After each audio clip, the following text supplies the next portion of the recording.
L'heure de l'invité politique d'Adrien Gindre en toute franchise. Vous recevez ce matin Sophie Primas, porte-parole du gouvernement. Bonjour à tous les deux. Bonjour Maud, bonjour Sophie Primas. Bonjour.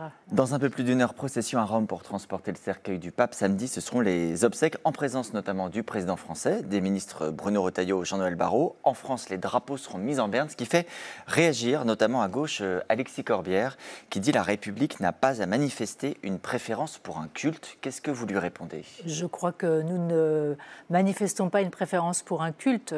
Le pape était d'abord un chef d'État, le chef d'État du Vatican. Il avait une place dans la politique et la diplomatie internationale qui n'était pas neutre. Son action en Ukraine, par exemple, a été très reconnue. Son action pour demander, parcourir le monde à la recherche de la paix, professer la paix, chercher les voies de concorde était tout à fait imminente, tout à fait partie prenante de sa personnalité.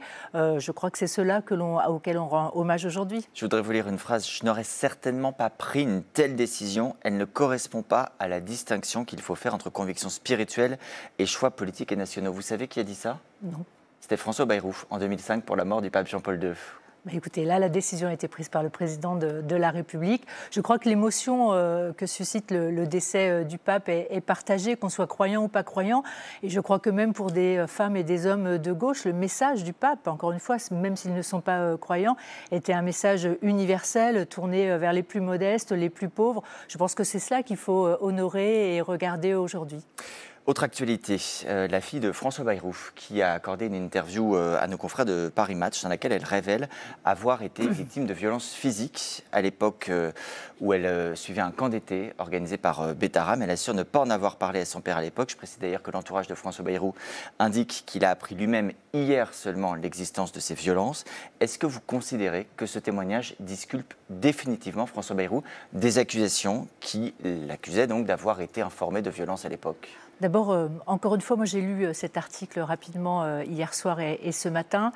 C'est effroyable. Et donc ma première pensée va à la fille de François Bayrou, mais aussi à toutes les victimes de Betharam. Le système que l'on découvre à Betharam est un système sectaire assez effrayant. Et elle dit elle-même que ce système reposait sur la culpabilité des enfants, des jeunes qui étaient là. Le fait qu'ils avaient envie de se cacher et surtout de ne pas dire ce qui se passait, de protéger finalement cet univers pour se protéger eux-mêmes, pour travailler sur la culpabilité. Le Premier ministre s'exprimera dans une audition à l'Assemblée nationale le 14 mai. Je le laisse libre de ses pensées, mais j'ai aussi une pensée pour lui parce que finalement découvrir cet enfer qu'a vécu sa fille au travers de ce reportage, dont elle dit elle-même d'ailleurs qu'elle l'avait prévenu, mais qu'elle ne lui avait pas dit le contenu, ça doit être assez éprouvant, voilà, dans une relation père-fille que l'on comprend être malgré tout proche. Venons-en à ce qui est l'actualité pour le coup politique du gouvernement. Le Premier ministre sera aujourd'hui en déplacement avec les ministres Bruno Retailleau et Gérald Darmanin à la prison de Saint-Quentin-Fallavier, c'est dans l'Isère, après toute une série d'attaques tous ces derniers jours contre des établissements et des surveillants pénitentiaires, dont les affaires et les biens, les domiciles ont pu être visés.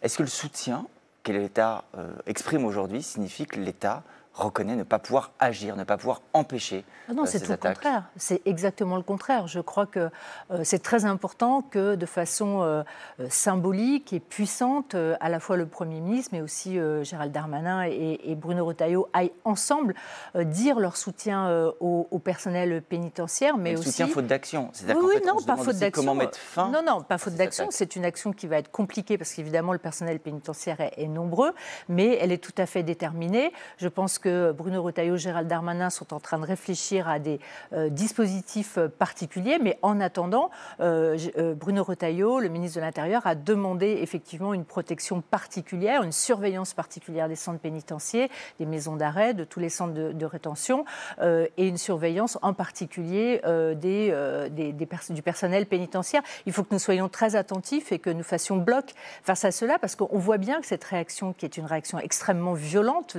j'allais dire presque du milieu, c'est une réaction aux dispositions qui ont été prises de façon législative il y a peu de temps sur la loi sur le narcotrafic, très probablement, on n'en est pas encore 100% sûr, mais on voit bien la concomitance des faits et on voit bien la violence aussi avec laquelle répond le milieu à ces décisions qui sont au contraire ces décisions d'action. Je voudrais également qu'on parle de la préparation du budget pour que vous nous aidiez à mieux comprendre une déclaration de votre consoeur Amélie de Montchalin, ministre des Comptes publics, qui ce week-end disait « Je pense à titre personnel qu'on ne peut pas indéfiniment mettre à contribution les actifs pour financer les nouvelles dépenses sociales liées au vieillissement. Alors je vais vous poser la question de manière très simple.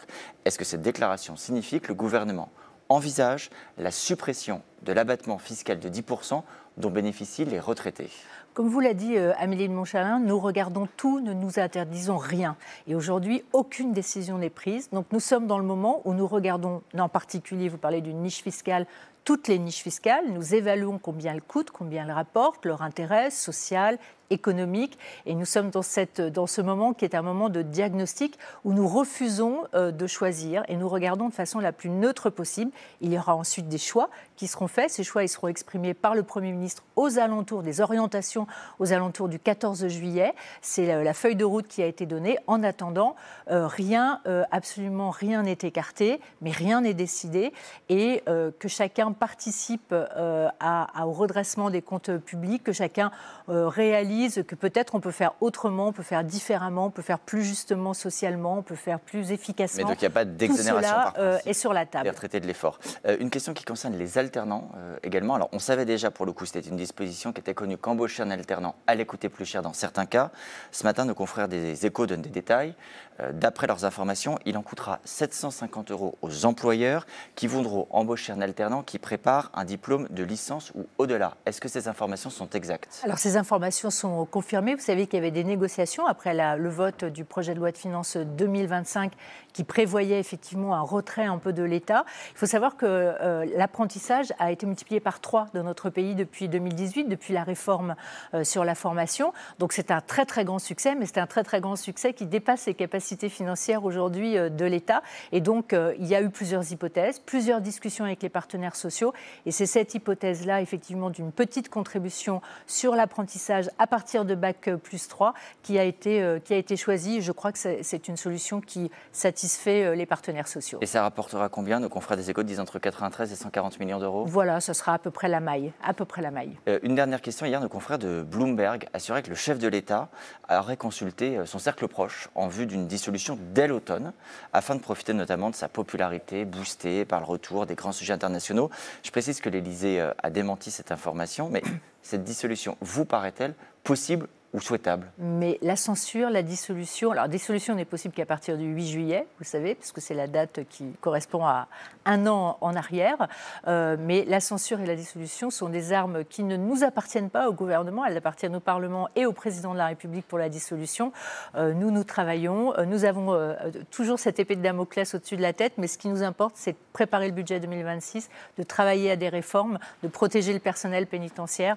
Voilà, c'est ce qui nous importe. Donc, on regarde devant. Pour le possible, pour le souhaitable, vous ne vous êtes pas prononcé.